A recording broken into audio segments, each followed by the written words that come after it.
মহিউদ্দিন ভাইয়ের মতো লোক তিনি কলাম লিখছেন প্রথম আলোতে যে আওয়ামী লীগ কি দেশে ফেরত আসতে চায়, মানে কলাম যখন লেখা হচ্ছে তার মানে এই ধরনের একটা বিষয় আছে। সেটি কি আসলেই আওয়ামী লীগের নিজস্ব শক্তিতে নাকি অন্য কিছু? বাস্তবতায় ফিরে আসেন। মূল ব্যাপার হলো এদেশের মানুষ অন অ্যাভারেজে 6 কোটি মানুষ আওয়ামী লীগের সাথে সম্পৃক্ত, বিএনপিরও প্রায় সমসংখ্যক।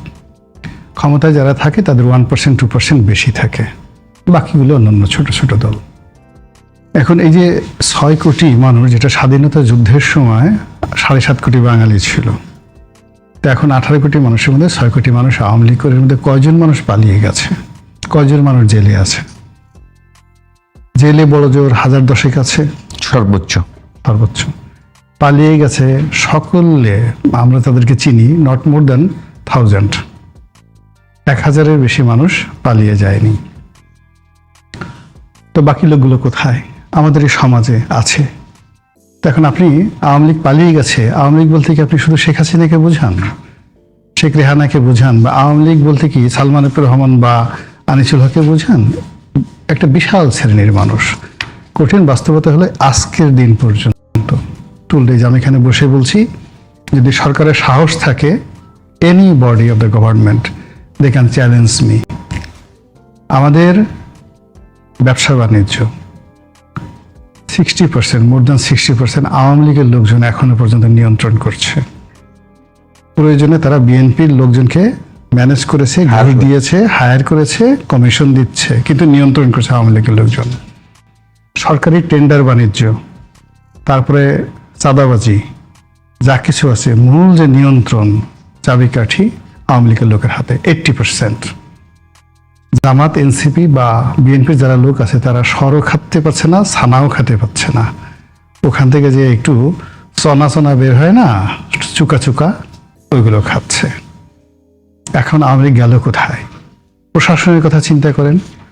হায়েস্ট প্রশাসনে 20 লাখ লোক আছে। 17 বছর ধরে তারা যে টায়ারগুলো গড়ে তুলেছে, সব জায়গাতে কয়জন লোকরা পরিবর্তন করতে পেরেছেন? তারা উপরে সবাই বলতেছে, কয়েকদিন আগে বলতে ইনকিলাব জিন্দাবাদ, জামাত জিন্দাবাদ, ইউনূস জিন্দাবাদ, এখন বলে তারেক জিয়া জিন্দাবাদ, আর পিছনে পিছনে বলে ইয়া আল্লাহ শেখ হাসিনাকে ফেরত এনে দাও, আমার মা, আমার জননী, তারা ছাড়া বাঁচবো না। এই হলো আমলাতন্ত্রের অবস্থা। তলে তলে সবগুলোর দেখুন ফাইলে আটকাই দিচ্ছে। এখন সেখানে আপনি যদি বলেন যে আওয়ামী লীগ ফিরে আসবে বা ফিরে আসবে, লজ্জা করে। আর আওয়ামী লীগ কি লজ্জা? আওয়ামী লীগ তো গর্ব অনুভব করে, যারা গেছে, যারা আপনি দেখেন তো কারাগারে আছে, এই যে বাইরে আনে, যতটুকু চেহারা দেখে আপনার কি মনে হয় তারা কি অসুখে আছে? প্রত্যেক জনের চেহারা ভালো হয়ে গেছে, সবার মুখে হাসি খুশি, শরীরে যথেষ্ট মেদ, গায়ের রং ফর্সা হয়ে গেছে। জেলখানাতে যারা গেছে, একজনের, আপনি দীপুমণি বলেন, সালমান এফ রহমান বলেন, তারপর শাহজাহান খান বলেন, যেই সমস্ত লোকজন দেখেন, মানে একজন লোককে আপনি দেখেন তো তার মধ্যে হতাশা, দুঃখ, কষ্ট, বেদনা কোনো কিছু আছে কিনা না। কাজেই আপনি কোথায়, আপনি ওখানে গিয়ে দেখেন তো শেখ হাসিনা যে সমস্ত অডিও, যদি ওগুলো এআই নির্মিত না হয়, বাংলাদেশে বসে প্রধানমন্ত্রী হিসেবে সে সেনাবাহিনীর সামনে, পুলিশের সামনে, জাতির সামনে বা পার্লামেন্টে বসে যেভাবে খিস্তি খেউর তিনি করতেন, আপনার এখন তার কণ্ঠস্বর শুনে মনে হয় যে সে বুড়ো হয়ে গেছে? তার কণ্ঠস্বর শুনে মনে হয় যে তার কথা এলোমেলো হয়ে গেছে? আরও মনে হয় বেশি প্রফেশনাল, বেশি সাহসী এবং ওভার কনফিডেন্ট। তো এই যে জিনিসগুলো আছে, অন্যান্য যারা আছেন, কয়েকদিন আমি একটু দেখছিলাম যে ওদের একটু 4-5 জন অডিও দিত না, শুধু অডিও দিত, ভিডিও দিত না, কথাবার্তা বলতো। এখন বাহাউদ্দিন নাসিম, জাহাঙ্গীর কবির নানক থেকে শুরু করে, ইনক্লুডিং আমি তো ওবায়দুল কাদের চেহারা দেখে অবাক হয়ে গেলাম। সে কয়েকদিন আগে দেখতাম কয়েকটা টেলিভিশনে, তার চেহারা এসে আগের জৌলুস ফিরে আসছে। ওবায়দুল কাদের, হ্যাঁ, অসাধারণ, তার চেহারা সুন্দর হয়ে গেছে, চুলের স্টাইল ভালো হয়েছে, গায়ের মধ্যে চামড়ায় যে গলার মধ্যে যে ভাঁজটা ছিল ওটা নাই, এখন একটু নাই। আপনি কি কোথায় আছেন? আপনি তো বোকার স্বর্গে আছেন এখন পর্যন্ত। যার জন্য আওয়ামী লীগ ওই যে কলকাতাতে আছে, দিল্লিতে, আপনি দিল্লিতে শেখ হাসিনার অবস্থানটা চিন্তা করেন। তিনি যেভাবে আছেন বেটার দেন সোনিয়া গান্ধী। তিনি দিল্লিতে যেভাবে আছেন, এই মুহূর্তে ভারতের 2জন স্টেট গেস্ট আসছে, যাদেরকে রাষ্ট্রপ্রধানের মর্যাদায় ভারত রেখেছে। একজন হলো দালাই লামা, আর একজন হলো শেখ হাসিনা। এই দুজনকে তারা একেবারে একজন রাষ্ট্রপ্রধান যেভাবে তাদের দেশে থাকে সেভাবে তাকে রেখেছে। তো ওখানে বলেন আপনাকে যদি রাখতো, আমাকে রাখতো, আমি কি অসুখী হতাম? আমি কি তারেক রহমান সাহেব লন্ডনে ছিলেন, উনি পাবে ঘুরে বেড়াতেন, ছোট একটা বাসা ভাড়া করে থাকতেন, ওনার কত কষ্ট। ওনাকে যদি বাকিংহাম প্যালেসে রাখা হতো, ওনাকে যদি উইন্ডসর ক্যাসেলে রাখা হতো, ওনাকে যদি ফুল টাইম সেটা কি বড় সংকট না রনি ভাই? যদি মানে শেখ হাসিনাকে ইন্ডিয়া একটা রাষ্ট্রপ্রধানের মর্যাদায় রেখে দেয়, সবাই বলছেন যে শেখ হাসিনা অন্তত পক্ষে এমন সময় দেশে আসবেন না যে তিনি সরাসরি এসে জেলখানায় যাবেন অথবা মানে ফাঁসির মঞ্চ তাকে ফেস করতে হবে। না, এখানে তো আপনার কাছে কি মনে হয় যে ওই সুখ ছিলেন এখানে আসবেন? না, সেটাই কি আওয়ামী লীগের দেশে প্রায় বড় বন্ধকতা নয়? এটা আওয়ামী লীগের সমস্যা নিয়ে আমরা চিন্তা কেন করছি? It means we are worried. Awami League আমার নিঃসন্দেহে ওরিড। আমরা যখন ওরিড এই কারণে যে আওয়ামী লীগ এখন পর্যন্ত যে ফেরত আসবার যে চেষ্টা করছে সেই জায়গাটা তাদের বডি ল্যাঙ্গুয়েজে আগের জায়গাটাই আছে, আগের চেয়ে বেটার অবস্থায় আছে। আগের চেয়ে আরো জেদি, আরো রাগী, আরো বিক্ষুব্ধ, আরো হিংসুটে, আরো অত্যাচারী। আগের বার এসে সালাউদ্দিন সাহেবকে ওইবার যখন পাঠিয়েছিল, এবার বললো যে এবার আর নর্মাল ভাবে পাঠাবো না, এবার আমি প্যাকেট করে পাঠাবো। আগেবার আমি যেই কটা গুম করেছি আমার ভুল হয়েছে, গুম আরো বেশি করে করা উচিত ছিল। আপনি চিন্তা করেন তাদের মধ্যে যে প্রতিশোধী স্পৃহা, তাদের মধ্যে যে রাগত ভাব, তাদের মধ্যে যে দাঙ্গা বাজানোর চেষ্টা, সেটা অতীতের যে কোনো সময়ের চাইতে বেশি আছে প্রত্যেকটা লোক। তা আপনি এইটাকে নিয়ে যে আমরা আলোচনা করছি আমাদের ভয় হচ্ছে, আমরা আতঙ্কিত। আর আমরা যদি তাদেরকে নিয়ে আলোচনাই নাই করতাম, ইফ উই আর কনফিডেন্ট যে আমরা জামাতকে নিয়ে খুব খুশি, জামাত বিরোধী দল 78টা আসন পেয়েছে, যারা সংসদে যেতে পারেনি আমরাও খুব খুশি, বাইরে একটা রাজনৈতিক পরিবেশ আছে, যারা সরকারে আছে তারাও খুব খুশি, সুন্দরভাবে তারা দেশ চালাচ্ছে, তাহলে আমাদের আওয়ামী লীগ নিয়ে আলোচনাই করার দরকার নেই। আমরা কেন আওয়ামী লীগ নিয়ে আলোচনা করছি? যখন আমরা আলোচনা করছি নিজের অজান্তে, সাবকনসিয়াস মাইন্ড যেটা, সেই নিজের অজান্তে আমরা বুঝিয়ে দিচ্ছি মানুষকে আমরা আওয়ামী লীগকে ভয় পাচ্ছি। যেভাবেই হোক না কেন প্রত্যেকটা রাজনৈতিক দল এখন তাদের মূল প্রতিদ্বন্দ্বী ভাবছে আওয়ামী লীগকে। জামাত এখন বিএনপিকে প্রতিদ্বন্দ্বী ভাবছে না, বিএনপি এখন জামাতকে প্রতিদ্বন্দ্বী ভাবছে না, এনসিপি একটুও ভয় পাচ্ছে না জামাতকে, তারেক রহমান সাহেবকে একটুও ভয় পাচ্ছে না। তারা ভয় পাচ্ছে যদি হাসিনা আসে তাহলে মগো কি হবে, বরিশালের ভাষায়, বুঝতে পারছেন? আমারও এখন কি হবে যদি হাসিনা চলে আসে, কিডনির অবস্থা কি হবে, হ্যাঁ, হার্টের বাল্বের অবস্থা কি হবে, এই সমস্ত চিন্তা তারা করতেছে। হোয়াট ডাস ইট মিন? আওয়ামী লীগ, এই যে আওয়ামী লীগের উপস্থিতি, আপনি যখন একটা মানুষ প্রেজেন্ট থাকে, প্রেজেন্ট থেকে তাকে আপনি ভয় পান, সেটা আপনার একটা লিমিট আছে। কিন্তু যে প্রেজেন্ট নেই, ধারের কাছে নেই, যাকে ধরা যাবে না, ছোঁয়া যাবে না, অথচ আপনি তাকে ভয় পাচ্ছেন, এই যে কত ভয়, এই যে ভয় যারা পাচ্ছে, বিশ্বাস করেন তারা কেউ ঘুমাতে পারছে না। তাদের অনেকের কোষ্ঠকাঠিন্য দেখা দিয়েছে, তাদের অনেকের হাঁটুতে প্রবলেম, অনেকের শরীরের মধ্যে গিটাই বলে। আপনার কাছে কি মনে হয় আসলেই মানে সম্ভব বাংলাদেশে আওয়ামী লীগ আবার আগের হিংস্রতা নিয়ে ফেরত আসার? প্রথমত যদি মানে আমরা তো সব কথাই যদি বলছি, যদি ফিরে আসে তাহলে তারা শতভাগ নিশ্চিত হয়ে ফিরে আসবে যে আগের প্রতিটা জিনিস প্রতিশোধ নেওয়ার মতো শক্তি অর্জন করে তারা আসবে, আদারওয়াইজ তারা আসতেই পারবে না। বোঝার চেষ্টা করুন এখানে বাংলাদেশে তাহলে সংখ্যাটা কেন? মঞ্জু ভাইকে শুনি। হ্যাঁ শুনেন মঞ্জু ভাই, আসলে সংখ্যাটা কেন, এই আলোচনাটা কেন এখন?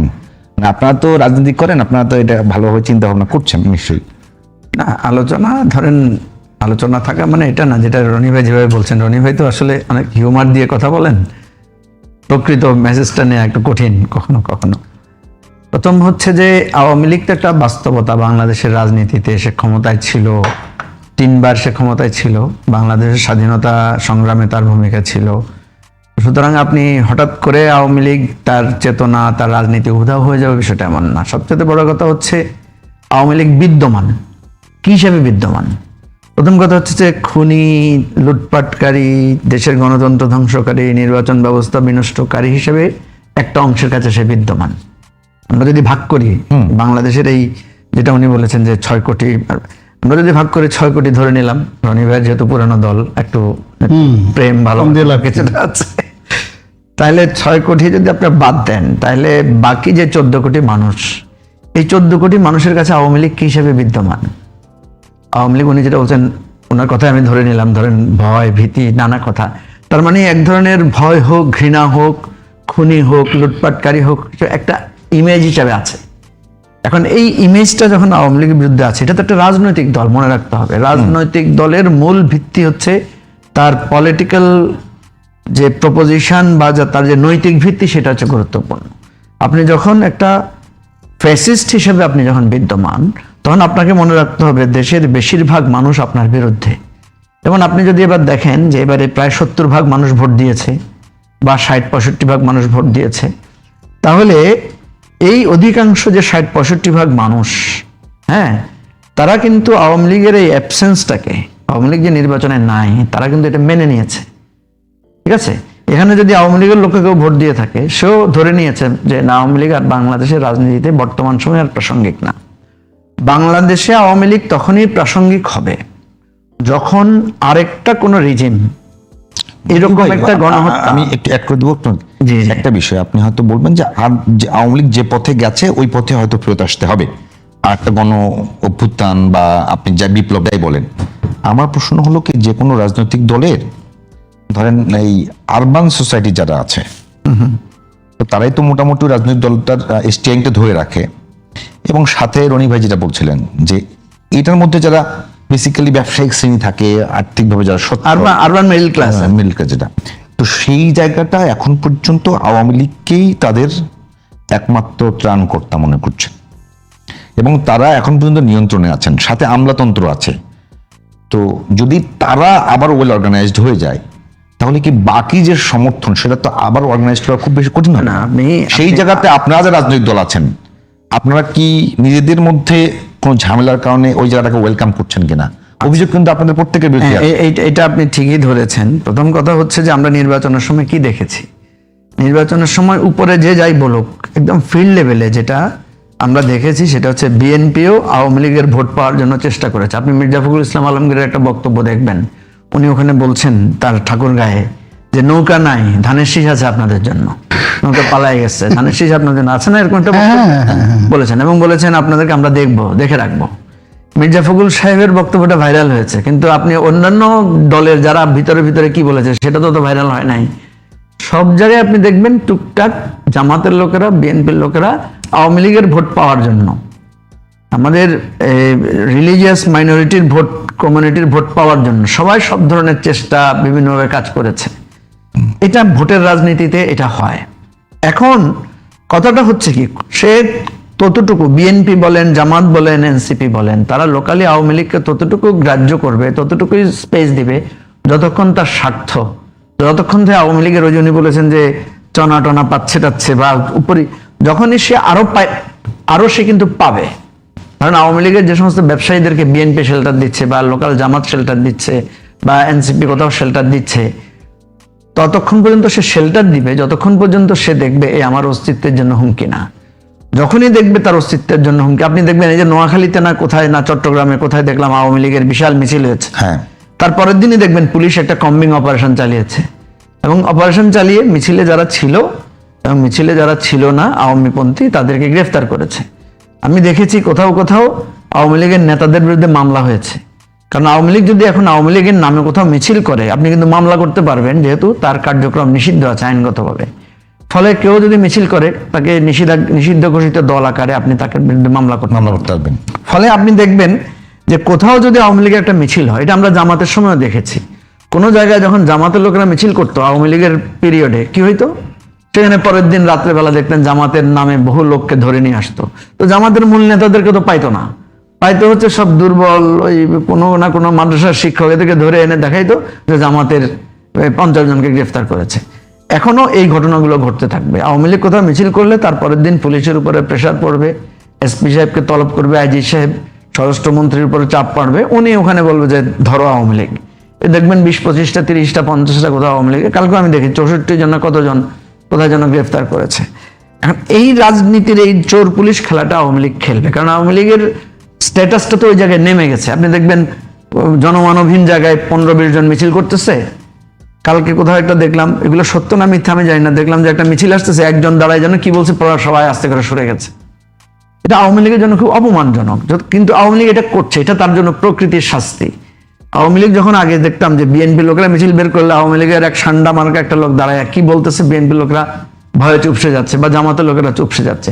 ঠিক সেম সিচুয়েশনটা এখন আওয়ামী লীগের জন্য হয়েছে। আওয়ামী লীগ বিভিন্ন জায়গায় এটা করছে। প্রসঙ্গ হচ্ছে যে বিএনপি জামাত তো আবার মানে রিপ্লেস করেছে, আবার ফিরে এসেছে। তাদেরকে ভয়ভীতি দেখিয়েছেন, গ্রেফতার করেছেন, জেলে পুরেছেন, তারা আবার রাজনীতিতে এসেছে। আওয়ামী লীগ রাজনীতিতে আসতে পারবে কিনা, এটাই তো প্রশ্ন। আওয়ামী লীগ রাজনীতিতে আসতে পারবে আমার না। প্রশ্নটা অন্যদিকে ছিল। আমার প্রশ্ন হচ্ছে যে আপনাদের যারা বাংলাদেশে রাজনীতি করছেন, সাপোজ এবি পার্টি, এনসিপি, জামাত, বিএনপি, মানে আপনাদের মধ্যে সবার মধ্যে একটা আদর্শিক নৈকট্য ছিল, সেই জায়গাটাতে আদর্শিক- আপনার নৈকট্য কাছাকাছি। আদর্শিক নৈকট্য ছিল না, এক ধরনের সবাই যেহেতু লাঞ্ছিত, বঞ্চিত, আমি অপমানিত, যদি একেবারে নিগৃহীত ছিল। আরো যদি সহজ করে বলি মঞ্জু ভাই, যদি মানে একদম বাম ধারার মানে সেন্টার ডান আর সেন্টার বাম যদি ভাগ করি, জি, জি। আপনারা সবাই ছিলেন সেন্টার ডানে, সবাই ছিলেন, তার মানে আদর্শিক কাছাকাছি আপনারা সবাই। তো সেই জায়গাটাতে কি বড় ধরনের একটা গ্যাপ তৈরি হয়েছে কিনা, যার ফলে আওয়ামী লীগের স্পেসটা বেশি? হ্যাঁ, এটা আমি আপনাকে যেটা বলি সেটা হচ্ছে শত্রু যখন সরে যায়, হ্যাঁ, আপনি দেখবেন যে খেলায় যখন বিপক্ষ দলকে হারিয়ে ফেলা হয়, জিতে গেছে সবাই, গ্যালারিতে বসে বা ওই যে গ্রিন রুমে বসে তখন কি হয়, নিজেদের মধ্যে তর্ক হয়। আরে আমি যদি পাস না দিতাম তুই গোল করতে পারতি কিনা, তুই তখন হেডটা কেন করলি না, তুই তখন নিজেদের মধ্যে একটা ঝগড়াঝাটি হয়। আমাদের এখন যে পিরিয়ডটা আমরা ওভারকাম করছি বা গত 18-2 মাসে যেটা করেছে, আমরা বেশিরভাগ তর্ক করেছি গণ অভ্যুত্থানে কার ভূমিকা কত ছিল, এর মধ্যে আমরা তর্ক করেছি জুলাই সনদ নিয়ে, এরপরে আমরা তর্ক করেছি সংস্কার নিয়ে। এই জায়গাটা অনেক জায়গায় অনাকাঙ্ক্ষিত তর্ক হয়েছে এবং এগুলা অনেক অপ্রাসঙ্গিক বিষয়ে আমাদের মধ্যে বিভেদ তৈরি হয়েছে। এবং বিএনপি জামাতের মারামারি গন্ডগোল এগুলো তো হচ্ছেই, বিভিন্ন জায়গায় এনসিপির সাথে গন্ডগোল হচ্ছে। আমরা বিএনপির বিভিন্ন বিষয়ে যখন ক্রিটিক করছি, বিএনপি আবার আমাদেরকে শত্রু জ্ঞান করছে। এই জিনিসগুলো সত্য, এটা আওয়ামী লীগকে আনন্দ দিচ্ছে। আওয়ামী লীগ ওই যে শেখ হাসিনা বসে বসে খুশি হয় যে হ্যাঁ এখন তারা লাগছে, এখন যদি আমাদের কোনো ফেলিউর হয়, আমরা যদি গুড গভর্নেন্স দিতে না পারি, আমাদের এখানে যদি এই যে ধর্ষণ, তারপরে খুন, ছিনতাই এগুলো এখন বাড়বে, শেখ হাসিনা বগল বাজাবে, এতে কোনো সন্দেহ নাই। এবং আওয়ামী পন্থী যারা এখানে বুদ্ধিজীবী আছেন তারা এটা বলার চেষ্টা করবেন যে আওয়ামী লীগের কি দোষ, আপাই তো ভালো ছিল, এই ধরনের কথা বলার চেষ্টা করবেন। Already শুরু হয়ে গেছে। কিন্তু রনি ভাই একটা মানে হেয়ালি করে বললো, একটা সুন্দর কথা বলেছেন, সেটা হচ্ছে যে আপনি যখন আপনার সকল অপোনেন্টকে, আওয়ামী লীগের কৌশলটা দেখেন, আওয়ামী লীগ সবাইকে ভয়ের মধ্যে রাখার চেষ্টা করতেছে। আপা আইতাছে, খাইয়ালো, দেখে নিব, তোদেরকে আবার ফাঁসিতে ঝুলাবো, গতবার তো এটা করি নাই, এবার কি করে দেখ, ঠিক আছে। সেদিন টকশোর মধ্যে এক আওয়ামীপন্থী বুদ্ধিজীবী আমাকে বলতেছে, হ্যাঁ, যে টের পাবেন আবার আওয়ামী লীগ আসলে। আমি বললাম টের তো পাইছি, পালাই ছিলাম, ঠিক মতো অফিস করতে পারি নাই, বাসায় থাকতে পারি নাই, আর কি বলছে এবার আরো আরো আরো ভয়াবহ রূপে। ওই ডলার আপনি যখন আপনার অপোনেন্টকে যখন সারাক্ষণ এই ধরনের ভীতিবোধক। অবস্থা রাখেন, তখন দেখা যাবে যখনই আবার আপনার প্রসঙ্গ আসবে তখন দেখবেন সবাই একত্রিত হয়ে যাবে। আপনি দেখেন আওয়ামী লীগ কোথাও মিছিল করেছে, সেখানে আপনি বিএনপি বলেন, জামাত বলেন, এনসিপি বলেন, সবাইকে দেখবেন একসাথে। আপনি গতবার আমি আপনাকে অনেকগুলো উদাহরণ দিতে পারবো। বিএনপি কিন্তু আওয়ামী লীগ নিষিদ্ধের ব্যাপারে পজিটিভ ছিল না, কিন্তু আওয়ামী লীগ যত জায়গায় মিছিল বের করেছে সব জায়গায় ছাত্রদলের ছেলেরা হামলা করেছে, নেতৃত্ব দিয়েছে ছাত্রদল ছেলেরা। ধানমন্ডিতে আমি নিজে সাক্ষী, এবং ছাত্রদল নিজেরা ক্লেম করেছে যে আওয়ামী লীগ যখন মিছিল করছে। মানে রনি ভাই শুনি, রনি ভাই মানে আওয়ামী লীগের ভোট আমলাতন্ত্রে আওয়ামী লীগের যারা সুবিধাভোগী বা ছাত্রলীগ থেকে আসা, আওয়ামী লীগ থেকে আসা, আওয়ামী লীগের ব্যবসায়ী শ্রেণী, আওয়ামী লীগের সবচেয়ে বড় যে বিষয়টা আপনি হয়তো বলতে ভুলে গেছেন, আওয়ামী লীগের সবচেয়ে বড় যে কালচারাল যে উইংটা সবচেয়ে শক্তিশালী।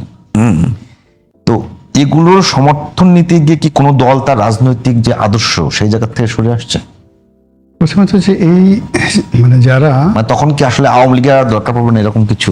না না না না, আওয়ামী লীগ তো কে যেন বলছিল যে আওয়ামী লীগ একটা ধর্ম, কে যেন এটা বলছিল, এটা অনেকেই বলেছিল। হ্যাঁ, অনেকেই বলছে, মানে আওয়ামী লীগ হাদিও এটাই বলেছিল, এবং ওই যে মহিউদ্দিন ভাই তার কলাম লিখতে গিয়ে কলামে লিখেছিল। মানে না, এরকম আলোচিত একজন লোক বলছিল আওয়ামী লীগ একটা ধর্ম এবং কি যেন একটা ইমান, এরকম একটা কথাবার্তা কে যেন আওয়ামী লীগ ধর্ম। আওয়ামী লীগ ধর্ম থেকে ত্যাগ করলে আপনি ইয়া থাকবেন না, নাগরিকও থাকবেন না আপনি। ওইটা বলছি, মানে আমাদের কেউ যেন এই বাংলাদেশের সাম্প্রতিক সময়ে এনসিপির বা কেউ একটা খুব বিখ্যাত বলেছে আওয়ামী লীগ আসলে একটা বিশ্বাস, ইমানের ব্যাপার, একটা ধর্মের ব্যাপার। তো সেই দিক থেকে যে আওয়ামী লীগের যে সমস্ত লোক কালচারাল সেক্টরে আছে, আপনি কোনো অবস্থাতেই তাদেরকে ওন করতে পারবেন না। তাদের পিছনে ইনভেস্ট করলে, তাদেরকে ডেকে এনে দুপুরে খাবার দাবার প্রধানমন্ত্রী চেষ্টা করেছেন বেশ কয়েকজনকে ডেকে দুপুরে খাওয়া দাওয়া করেছেন, এগুলো সব মানে আরো হিতে বিপরীত হয়েছে। তারা প্রধানমন্ত্রীকে মনে করেছে যে প্রধানমন্ত্রী দুর্বল হয়ে গেছে। মানে আলটিমেটলি আওয়ামী লীগের যা যা আছে তার একটা কাউন্টার শক্তি তার লাগবে, কাউন্টার শক্তি লাগবে এবং তৈরি করতে হবে। যদি সেটা তৈরি করা না যায়, আওয়ামী লীগ থেকে ধার করে আনা বা আওয়ামী লীগের মানে আওয়ামী লীগ তাড়িয়ে দিয়েছে বা যে কোনো কারণে আওয়ামী লীগ নেই এখন, আপনি তাদেরকে এনে বিএনপি বানাবেন, জামাত বানাবেন, এটা হবে না। এটাতে আলটিমেটলি আওয়ামী লীগের সঙ্গে ফাইট করা যাবে না। 2 নম্বরে যেটা মঞ্জু ভাই বললেন সেটা হলো যে আওয়ামী লীগ তো 17 বছর ধরে তার বিরুদ্ধে যত শক্তি আছে, জামাত, বিএনপি, এনসিপি বা এবি পার্টি যারা আছে, সবগুলোরে একই জায়গায় রেখে দাবরানি নিয়ে তারা অভ্যস্ত যে ওরা যদি 1000 থাকে আর আমি যদি একা থাকি, তাহলে আমি একা যদি একটা রামদা নিয়ে একটা জোরে মুখে হা হা হা হা রব করে একটা ধাওয়া দিই, সবগুলো দৌড়ে পালাবে। এই কনফিডেন্সটা তার রয়ে গেছে। আচ্ছা, এখন এই গত 2 বছরে এনসিপি বা বর্তমান যারা আছে তারা ঠিক কেউ এখন পর্যন্ত ওই সাহসটা অর্জন করতে পারেনি যে 500 লোকরে সে একা দাবড়ায় নিয়ে যাবে। ওই সাহসটা এখনো কেউ অর্জন করে। এটা হয়তো আরো 3-4 বছর 5 বছর পরে হতে পারে যদি কন্টিনিউয়াসলি তারা ক্ষমতা থেকে, এখন পর্যন্ত হয়নি। তো এখানে মূল যে শক্তিটা আওয়ামী লীগের কাজটা কেন করতে পেরেছে, তার কি খুব বেশি রাজনৈতিক শক্তি বা মাসেল পাওয়ার ছিল? Not like that. তারা পুরো রাষ্ট্রযন্ত্রকে এমনভাবে মেকানিজম করে 100% মানে কোনটা যে পুলিশ লীগ আর কোনটা যে ছাত্রলীগ এটা বোঝা যায়নি। এটা হলো বাস্তবতা। তো সেই জিনিসটি ধারের কাছে মানে ওই অ্যাকুরেসি আওয়ামী লীগ যেটা 2009 সনের 8 সনের ডিসেম্বর মাসে ইলেকশন হলো, জানুয়ারি, ফেব্রুয়ারি, মার্চ মাসে 9 সনের তারা এই প্রশাসনকে দলীয়করণ করার ব্যাপারে যে অ্যাকুরেসিটা নিয়ে এসেছিল উইদিন 3 মান্থ, তার 1% অ্যাকুরেসি এখন পর্যন্ত বর্তমান সরকার আনতে পারেনি। ফলে কি হলো, এই যে যখন বিএনপি এবং আওয়ামী লীগ বা আওয়ামী লীগ এবং জামাত এরা যখন মারামারি হবে বা এরা সবাই একত্র হয়ে ধরেন আওয়ামী লীগের সাথে মারামারি করলো, পুলিশ যদি নিউট্রাল থাকে, বিশ্বাস করেন এখনো পর্যন্ত আওয়ামী লীগের সঙ্গে বাংলাদেশের কোথাও তারা মারামারি করে পারবে না, কোনো জায়গাতে পারবে না, ঢাকা শহরে পারবে না, কোথাও পারবে না। এখানে দরকার হলো মূল হলো রাষ্ট্রশক্তি, পুলিশকে দরকার। তো পুলিশের যে শক্তিটি, সেই পুলিশটিকে আওয়ামী লীগ যেভাবে কন্টামিনেট করে গেছে, দলবাস করে গেছে, তারপরে আবার গত 2 বছরে পুলিশকে যেভাবে মোরালি ধ্বংস করে দেওয়া হয়েছে, এখন পুলিশ তো ঝুঁকি নেবে না কারোর জন্য, সে কোনো অবস্থাতে আর ঝুঁকি নেবে না। সে বড় জোর ওই যে বললাম না যে আপনার বলছেন স্বরাষ্ট্রমন্ত্রী বলছে মামলা করো, সে মামলা করবে। তো দেখা গেল অরিজিনাল যারা মানে আপনি এই সময়টাতে পুলিশের কয়েকটা কথা হয়েছে না, পুলিশের কোন থানার ওসি বা এসপি তাকে টেলিফোন করে এক আওয়ামী লীগের নেতা খুব ধমকাচ্ছে, জানেন আমি কে, এটা করতে পারি। সেই লোক মানে একেবারে মনে হয় যেন একটা মুরগিকে ভিজালে যেভাবে চুবাই থাকে, ওই পুলিশ কর্মকর্তা ভয়ে মানে জি জি জি জি জি এরকম করছিল। এই জমানাতে তো এই ঘটনাগুলো ঘটেছে। তো পুলিশের যে ইফেক্টিভ পাওয়ার, তার যে একটা সরকারকে সমর্থন যেভাবে ট্রেডিশনালি আমাদের দেশে চলে আসছে এরশাদের জমানাতে বিভিন্ন সময়টাতে, ওটাকে আনার জন্য পুলিশ হত্যার বিচার করা, অন্যান্য বিষয়গুলো করা, অর্থাৎ পুলিশকে অ্যাক্টিভেট সরকারের পক্ষে 100% আওয়ামী লীগের মতো না করতে গেলে ঠিক রাজনীতির ময়দানে আওয়ামী লীগ আসলে দমন করা যাবে না। এরপরে র্যাবকে তো নামান যাচ্ছেই না, বিজিবি কোনো অবস্থাতে আগের মতো তাদেরকে আপনি সীমান্তের বাইরে এনে ঢাকা শহরে বিজিবিতে কিছুই করতে পারবেন না। ইভেন টুঙ্গিপাড়াতে বা গোপালগঞ্জে ওই যে হাসনাত ওদেরকে উদ্ধার করার জন্য মিলিটারি দিয়ে যে কাজগুলো করানো, that is for one time. এখন আপনি কোনো অবস্থাতে কোনো কাজে মিলিটারিকে দিয়ে আপনি এই কাজটা আপনি করতে পারবেন না। তাহলে সেক্ষেত্রে বিএনপি, জামাত এবং অন্যান্য যে সংগঠনগুলো আছে তাদেরকে যে কোনো একটা অ্যাকশনে যেতে হলে তাকে স্থানীয় বিষয় জানতে হচ্ছে। আমরা তো এখানে 3 জনই গ্রামের ছেলে, গ্রামের মানুষ, গ্রাম থেকে ঢাকা শহরে আসছি। প্রত্যেকটা গ্রামেরই একটা ভালো চৌধুরী পরিবার থাকে, সৈয়দ পরিবার থাকে, মিয়া বাড়ি থাকে। তারা যে রাজনৈতিক দলে থাকুক না কেন আর পাশের একটা লোক যত শক্তিশালী হোক না কেন, ওই সমস্ত বাড়ির সঙ্গে সাধারণত কেউ বিরোধে যায় না। তো ওইভাবে ধরেন আমরা ঢাকা শহরে বসে থানা পুলিশ নিয়ে যত কথা বলি না কেন, বাংলাদেশের 68,000 গ্রাম, এই 68,000 গ্রামে 68,000 মিয়া বাড়ি নিয়ে, সৈয়দ বাড়ি নিয়ে একটা আলাদা বলয় তৈরি হয়ে আছে। ওই বলয়গুলো কেউ হয়তো কোনো বাড়ি বিএনপি করে, কোনো বাড়ি জামাত করে, কোনো বাড়ি আওয়ামী লীগ করে, ফলে ওখানে আসলে কোনো প্রশাসন চলে না। আমাদের ধরেন গলাচিপার আমার উপজেলার কথাই বলি, সেখানে দুটো আছে, মানে একদিকে আছে নাইয়াপাড়া আর একদিকে আছে ধরেন পেদাবাড়ি। এখন পেদাবাড়ির একটা যদি পেদাবাড়ির ধরেন একটা চাকর, একটা বাড়ির চাকর, সেও যদি একটা রিক্সাওয়ালাকে একটা চড় মারে বা শহরে কোনো একটা দোকানে এসে বাকি খেয়ে যায়, ওই গলাচিপের শহরে তাদের সাথে জোরে কেউ কথা বলে না, এরকম একটা অবস্থা। এটা সে কি বলবো, মানে এটা গত 100 বছর যাবৎ গলাচিপাতে এই ট্রেডিশন। সে কে বিএনপি করে, কে আওয়ামী লীগ করে, ডাজ নট ম্যাটার, ওখানে পেদাবাড়ির লোক।